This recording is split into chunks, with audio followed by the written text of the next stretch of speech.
ऊर्जा मन्त्रालयसँग सम्बन्धित ऊर्जा जलस्रोत तथा सिँचाइ मन्त्रालयसँग सम्बन्धित प्रश्नोत्तर कार्यक्रम प्रारम्भ हुन्छ। अब म मान्य ऊर्जा जलस्रोत तथा सिँचाइ मन्त्री विराज भक्त श्रेष्ठलाई समय दिन्छु।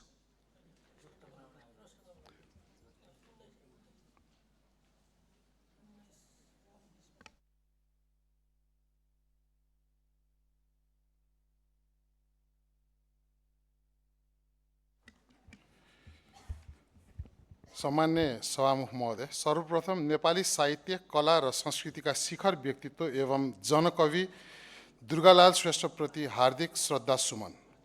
फुलको आँखामा फुलै संसार जस्ता कालजयी सृजना मार्फत नेपाली साहित्यलाई जनजीवनसँग जोड्दै नेपाल भाषा र नेपाली साहित्यको श्रीवृद्धिमा अतुलनीय योगदान पुर्याउनुभएका जनकवि श्रेष्ठको निधनले नेपालको साहित्य, कला र संस्कृतिको क्षेत्रमा अपूरणीय क्षति पुगेको छ। यस गरिमामय सदन मार्फत जनकवि दुर्गालाल श्रेष्ठप्रति हार्दिक श्रद्धाञ्जली अर्पण गर्दै शोक सन्तप्त परिवारजनमा गहिरो समवेदना व्यक्त गर्दछु। सम्मान्य सभामुख महोदय, अब म माननीय वासना थापाले नेपालको ऊर्जा प्रणालीको विद्यमान अवस्था तथा विद्युत सेवा प्रवाहका क्रममा देखिएका समस्या सम्बन्धमा व्यक्त गर्नुभएको चासो र चिन्ताका विषयमा प्रवेश गर्दछु। मन्जु एकैछिन है।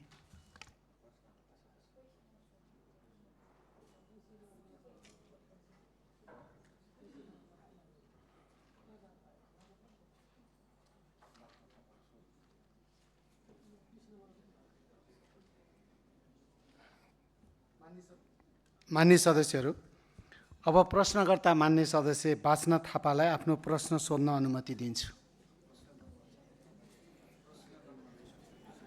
प्रश्न नम्बर 6। माननीय मन्त्रीज्यू, सभामुख महोदय, माननीय मन्त्रीज्यू, आर्थिक वर्ष 2083 विद्युत निर्यातबाट नेपालले 29 अरब 32 करोड रुपियाँ आम्दानी गर्दै ऊर्जा व्यापारमा इतिहास रचेको हामीले सुन्यौँ। बाहिर धेरै प्रचार पनि भयो।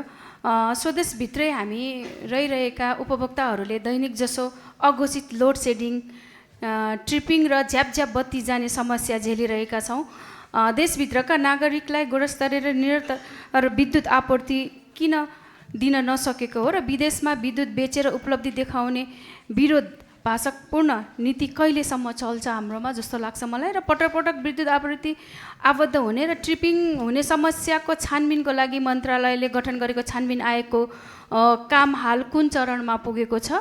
छानबिन आयोग गठन भए पनि बत्ती जाने आउने क्रम निरन्तर जारी रहनुको कारण के र स्वदेशी उपभोक्ताका लागि विद्युतीय निरन्तरता र गुणस्तरता सुनिश्चित गर्न मन्त्रालयले के कस्तो ठोस कदम चालेको छ? धन्यवाद। अब म मान्य ऊर्जा जलस्रोत तथा सिँचाइ मन्त्री विराज भक्त श्रेष्ठलाई उक्त प्रश्नको उत्तर दिन अनुमति दिन्छु। धन्यवाद सभामुख महोदय। फेरि एकचोटि म दुर्गालाल श्रेष्ठप्रति हार्दिक श्रद्धाञ्जली अर्पण गर्दै शोक सन्तप्त परिवारजनमा गहिरो समवेदना व्यक्त गर्दछु। सामान्य सभामुख महोदय, मान्य वासना थापाले नेपालको ऊर्जा प्रणालीको विद्यमान अवस्था तथा विद्युत सेवा प्रवाहका क्रममा देखिएका समस्या सम्बन्धमा व्यक्त गर्नुभएको चासो र चिन्ताका विषयमा प्रवेश गर्दछु।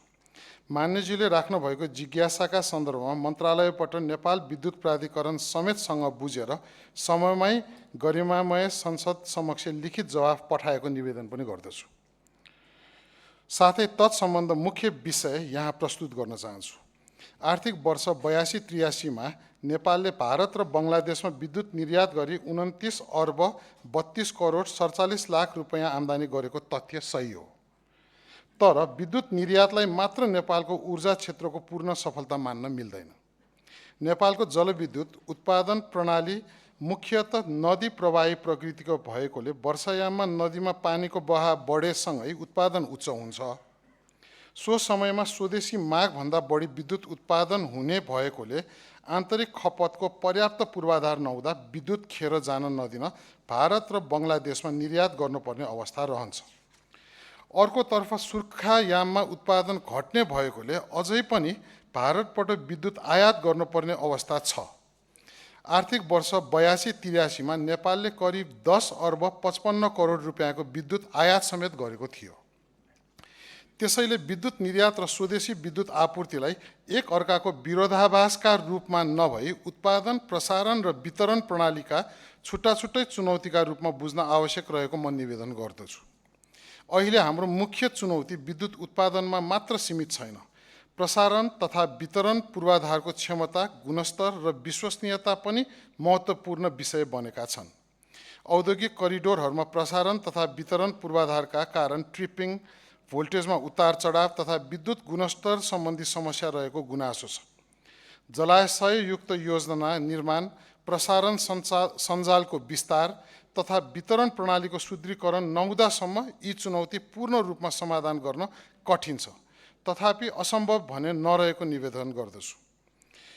सामान्य सभामुख महोदय, देशका विभिन्न स्थानमा देखिएको भोल्टेजमा उतार चढाव, बारम्बार ट्रिपिङ तथा ट्रान्सफर्मरमा देखिने खराबीका विषयमा अध्ययन गर्न मन्त्रालयले 2083 असार 16 गते उच्चस्तरीय समिति गठन गरेको थियो। उक्त समितिले देशका विभिन्न क्षेत्रमा विद्युत प्रवाह, भोल्टेजको अवस्था तथा बारम्बार ट्रिपिङ हुने समस्याको अध्ययन गरी प्रतिवेदन तयार गरेको छ। सोही प्रतिवेदनमा उल्लेखित सुझाव तथा सिफारिस कार्यान्वयनका लागि 2083 साउन 20 गते नेपाल विद्युत प्राधिकरणलाई पठाइसकेको विषय सदन समक्ष जानकारी गराउँछु। प्रतिवेदनका सुझाव र निर्देशना अनुसार आवश्यक सुधारका काम क्रमशः अगाडि बढिरहेको छ। सामान्य सभामुख महोदय, वितरण प्रणालीमा रहेका पुराना, जीर्ण तथा न्यून क्षमताका पूर्वाधार र अर्कोतर्फ जनताको जीवनशैली तथा प्रविधिमा आएको परिवर्तनका कारण विद्युत खपतमा भएको तीव्र वृद्धि पनि अहिलेको महत्त्वपूर्ण चुनौती हो। घरेलु विद्युतीय उपकरणहरूको प्रयोग बढेसँगै गार्हस्थ उपभोक्ताको विद्युत माग पनि वर्षेनी बढिरहेको छ, तर पुराना र न्यून क्षमताका संरचनाले बढ्दो विद्युत भार धान्न नसक्दा कतिपय क्षेत्रमा बेला बेलामा विद्युत अवरुद्ध हुने समस्या देखिने गरेको छ। यसका लागि नेपाल विद्युत प्राधिकरणले विद्युत माग व्यवस्थापन, ट्रान्सफर्मर तथा फिडरको क्षमता वृद्धि, प्रणाली सुदृढीकरण र तत्काल मर्मत सम्भारलाई प्राथमिकतामा राख्दै समस्या न्यूनीकरणका लागि तीव्र गतिमा काम गरिरहेको छ। त्यसैगरी वर्षायाममा हावाहुरी, चट्याङ, बाढी पहिरोका कारण विद्युतीय पूर्वाधारमा क्षति पुग्ने गरेको छ। कतै रुख ढलेर तार चुडिने, कतै पोल ढल्ने तथा कतिपय स्थानमा टावर र अन्य संरचनामा क्षति पुग्ने गरेका छन्। यस्तो अवस्थामा प्राधिकरणका प्राविधिक तथा कर्मचारीहरू सीमित स्रोत र साधनका बीच घाम पानी र दिनरात नभनी मर्मत सम्भारमा खटिएर सकेसम्म छिटो विद्युत आपूर्ति सुचारू गराउन सक्रिय छन्। उहाँहरूको योगदानप्रति म यस सदन मार्फत धन्यवाद पनि व्यक्त गर्न चाहन्छु। नेपालमा हालसम्मको ठूलो लगानी विद्युतको पहुँच विस्तारमा केन्द्रित हुँदै आएको थियो, जुन तात्कालीन आवश्यकता पनि थियो। तर अब भने विद्युत वितरण प्रणालीको गुणस्तर, क्षमता र विश्वसनीयता अभिवृद्धि गर्ने गरी लगानी केन्द्रित गर्नुपर्ने आवश्यकता छ। मन्त्रालयले यसतर्फ आवश्यक योजना अगाडि बढाउँदै चालु आर्थिक वर्षको बजेटको ठूलो हिस्सा प्रसारण प्रणालीको सुदृढीकरणका निम्ति खर्च गर्ने गरी कार्ययोजना तयार गरिएको म निवेदन गर्दछु। सभामुख महोदय, स्वदेशी उपभोक्ताका लागि विद्युत आपूर्तिको निरन्तरता र गुणस्तर सुनिश्चित गर्न र मन्त्रालयले विभिन्न ठोस कदम अगाडि बढाएको छ। काठमाडौँ उपत्यका तथा प्रमुख सहरहरूमा स्मार्ट मिटरिङ र सबस्टेसन अटोमेसन प्रणाली विस्तार गर्ने कार्य अगाडि बढाइएको छ। शहरी क्षेत्रमा बढ्दो विद्युत माग व्यवस्थापन गर्न नयाँ सबस्टेसन निर्माण, प्रसारण तथा वितरण लाइन विस्तार र स्तर उन्नतरीको कामलाई तीव्रता दिएको छ। औद्योगिक क्षेत्रहरूमा भोल्टेजको उतार चढाव न्यूनीकरण गर्दै भरपर्दो विद्युत आपूर्ति सुनिश्चित गर्न डेडिकेटेड फिडर लगायतका पूर्वाधार निर्माण तथा सुधारका काम अघि बढाइएका छन्। यसरी विद्युत वितरण प्रणालीलाई थप मजबुत, भरपर्दो र गुणस्तरीय बनाउने प्रक्रिया निरन्तर अघि बढाइनेछ। सरकारसँगको समन्वयमा प्राधिकरणले उपलब्ध स्रोत साधनलाई प्राथमिकताका साथ परिचालन गरी वितरण प्रणाली सुधारका काम गरिरहेको छ र त्यसका सकारात्मक परिणाम समेत क्रमशः देखिन थालेको विषय म निवेदन गर्दछु। सभामुख महोदय, नेपाल विद्युत प्राधिकरणले मर्मत तथा जीर्णोद्धारका कार्यतालिका बनाएर योजनाबद्ध तरिकाले गर्दै आएको छ। त्यस क्रममा प्राधिकरणले सार्वजनिक सञ्चार माध्यम, सामाजिक सञ्जाल तथा आधिकारिक सूचनाका माध्यमबाट पूर्व सूचना दिई विद्युत सम्बन्धी मर्मत कार्य गर्दै आएको छ। विद्युत प्राधिकरणले यस्ता प्रणालीगत समस्या र मर्मत सम्भार सम्बन्धी सूचनाहरू नियमित रूपमा सार्वजनिक गर्दै आएको छ। तथापि आकस्मिक रूपमा विद्युत अवरुद्ध हुने घटनाका सम्बन्धमा समेत उपभोक्तालाई तत्काल सूचना उपलब्ध गराउने प्रणालीलाई समेत प्राधिकरणले थप प्रभावकारी बनाउँदै विभिन्न माध्यमबाट सूचना प्रवाहको कार्य थालनी गरिसकेको छ। त्यसबाहेक जनताको गुनासो तत्काल सम्बोधन गर्न ऊर्जा जलस्रोत तथा सिँचाइ मन्त्रालयको 24 घण्टा सञ्चालन हुने 1151 हटलाइन, नेपाल विद्युत प्राधिकरणको 1150 हटलाइन तथा नो लाइट सेवा मार्फत गुनासो सुनवाई र समाधानको काम हुँदै आएको छ। मन्त्रालयको हटलाइनमा नयाँ सरकार गठन भए पश्चात 31,496 वटा गुनासो सम्बोधन भएको विषय समेत म यस गरिमामय सदनलाई जानकारी गराउन चाहन्छु। मन्त्रालयको हटलाइनले प्राप्त गुनासोलाई सम्बन्धित कार्यालय तथा अधिकारीसँग समन्वय गरी आवश्यक सहजीकरण गर्दै आएको छ। अन्त्यमा विद्युत उत्पादन वृद्धि मात्र होइन, भरपर्दो प्रसारण, गुणस्तरीय वितरण, बढ्दो आन्तरिक खपत र प्रभावकारी विद्युत माग व्यवस्थापनलाई एकीकृत रूपमा अघि बढाएर स्वदेशी उपभोक्तालाई नियमित, गुणस्तरीय र भरपर्दो विद्युत सेवा उपलब्ध गराउने सरकारको स्पष्ट प्राथमिकता रहेको बेहोरा गरिमामय सदन समक्ष अवगत गराउन चाहन्छु। धन्यवाद।